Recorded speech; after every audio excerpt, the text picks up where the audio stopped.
Primer caso hoy en la Argentina de coronavirus. Chile rebasó las 10.000 muertes por COVID. Vamos a Brasil, donde los hospitales se encuentran colapsados.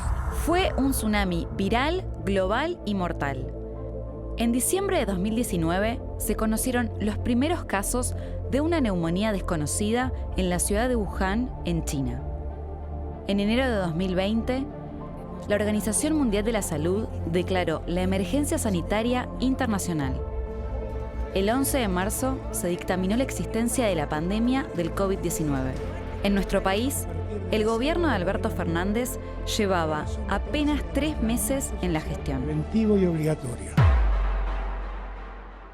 Que asumimos el 10 de diciembre y el 31 de diciembre se detecta por primera vez y el 3 de marzo tuvimos el primer caso, así que ese tiempo leyendo, consultando y hablando con otros países para ver digamos, qué es lo que estaba pasando y cómo estaban respondiendo. Los hospitales italianos colapsados, reina una gran preocupación en el país. Veíamos los medios de comunicación como la gente moría en las calles, en determinadas ciudades, en la puerta de los hospitales desbordados, los sistemas de salud que no daban abasto, y era el terror de llegar a una situación así, a que la gente se muriera en las puertas de los hospitales. El caso cero argentino de coronavirus fue el de un hombre de 43 años que volvió de Europa con el virus. 4 días después, el 7 de marzo, se produjo la primera muerte por COVID en el país. Primer muerto por coronavirus en la Argentina. Estaba internado en el hospital Argerich. Se trata de un hombre de 63 años. Y lo que sí se sabía era que una vez que se disparaba ya no se podía volver a ver cómo llegar a no dispararse en un momento donde Argentina no tenía la cantidad de respiradores, de camas, de terapistas, de oxígeno, de un montón de cosas que se tenían que tener para enfrentar una pandemia de estas características. Que vimos países con sistemas de salud más robustos que el nuestro, con situaciones económicas más robustas que el nuestro, que desbordaron su sistema de salud, y ahí la mortalidad ya no fue solo por COVID, sino fue por no prestar cuidado a otras situaciones de salud. El 19 de marzo de 2020, con 128 casos confirmados y 3 personas fallecidas, el presidente Fernández decretó el aislamiento social, preventivo y obligatorio. A partir de las 0 horas de mañana, deberán someterse al aislamiento social preventivo y obligatorio. El aislamiento social preventivo y obligatorio fue en el momento en el cual se diagnostican los primeros casos, donde se veía la película con unos meses de anticipación en el hemisferio norte y donde había que ganar tiempo para fortalecer el sistema de salud. El Ministerio de Salud trabajó en forma realmente enorme y era una gran responsabilidad del presidente tomar la decisión. Sabíamos que había que restringir determinados derechos, a transitar, a trabajar, a educarse, y que todo eso era en función de cuidar la salud pública, donde se ponía en riesgo la vida de la gente. Y ese aislamiento nos dio el tiempo suficiente para construir hospitales, para comprar respiradores, para comprar camas, para comprar monitores, para aumentar casi el 50%, en algunos lugares hasta triplicar el número de camas, de respiradores, y para hacer los hospitales modulares en los lugares más densamente poblados como base para poder dar respuesta. La decisión de quedarse en casa es de garantizar los alimentos, de garantizar la energía, de hacer los sistemas para las autorizaciones, de la gente que no cerraba sus comercios, cómo vivía, cómo pagaba los sueldos. La prioridad fue la salud desde el primer momento, sin descuidar la situación social y económica, porque hubo medidas muy concretas para, digamos, apoyar a todo el sector privado. Después la gente que vivía en la economía informal, entonces iba surgiendo el ATP, el IF, eran cosas impensables, que el Estado pagara una parte de la nómina salarial.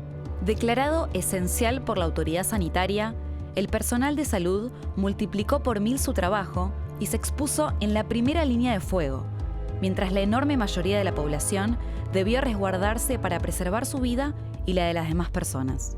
Mandamos un mail a investigadores y becarios del CONICET. Y de un día para otro, mandamos a la noche, al otro día teníamos 200 y pico de contestaciones de gente absolutamente ad honorem, es decir, que no le pagamos ningún plus por fuera de lo que ganaban como investigadores o becarios, que vinieron a hacer rotaciones gratuitas para darnos una mano. Yo digo que el equipo de salud fuimos todos y todas porque la sociedad civil, los comedores, los vecinos y las vecinas del barrio Mujica, donde fue el primer brote y donde se inicia el detectar, ese trabajo fue totalmente colectivo. El hecho de haber tenido compañeros enfermos y que estuvieran a punto de morirse, eso sí te asusta. Y te hace apreciar las cosas de otra manera. El balance, entre comillas, positivo de la pandemia, que fue nefasta, es la tremenda solidaridad de la gente en el colectivo de profesionales de la salud y también en CONICET. El 9 de noviembre, el país entró en una nueva fase. Pero pasamos de ASPO a DISPO. Exactamente, de aislamiento social preventivo y obligatorio a distanciamiento social preventivo y obligatorio. El distanciamiento social, preventivo y obligatorio permitió el desarrollo de la mayoría de las actividades cumpliendo con estrictos protocolos. En paralelo, y después de mucho trabajo y negociaciones, la Argentina recibió las primeras vacunas. Ahí está, la cámara lo tiene, ¿eh? Ahí está llegando entonces el avión de Aerolíneas Argentinas, el primero para tocar suelo en la República Argentina y de esa manera dar el primer paso para terminar con esta pesadilla llamada coronavirus. Y ahí estuvo nuestra línea de bandera, estuvo la gestión con la reconversión de los científicos y las científicas en la producción de kits diagnósticos, de test, de PCR, de barbijos. Trajimos montones de vacunas y pudimos vacunar a toda nuestra población en forma igualitaria. Bueno, fue realmente un proceso muy importante el que hicimos. Si bien en nuestro país el número de contagios se redujo drásticamente gracias a la vacunación masiva, recién el 5 de mayo de este 2023, la Organización Mundial de la Salud declaró el fin de la emergencia sanitaria global por COVID. Desde entonces, su recomendación es tratar el coronavirus como cualquier otra enfermedad infecciosa. Pasaron más de 3 años desde aquel fatídico 3 de marzo de 2020 que nadie quiere recordar. Fueron momentos de mucha tensión, toda la pandemia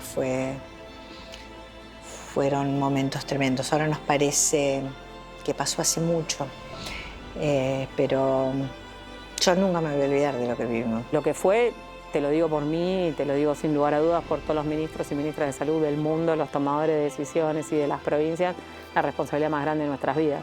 Fue un momento de tensión, trabajo, mucha preocupación por la pandemia, pero satisfacción que estabas cumpliendo un rol que era necesario como tantos otros más. Nada especial, como tantos otros más.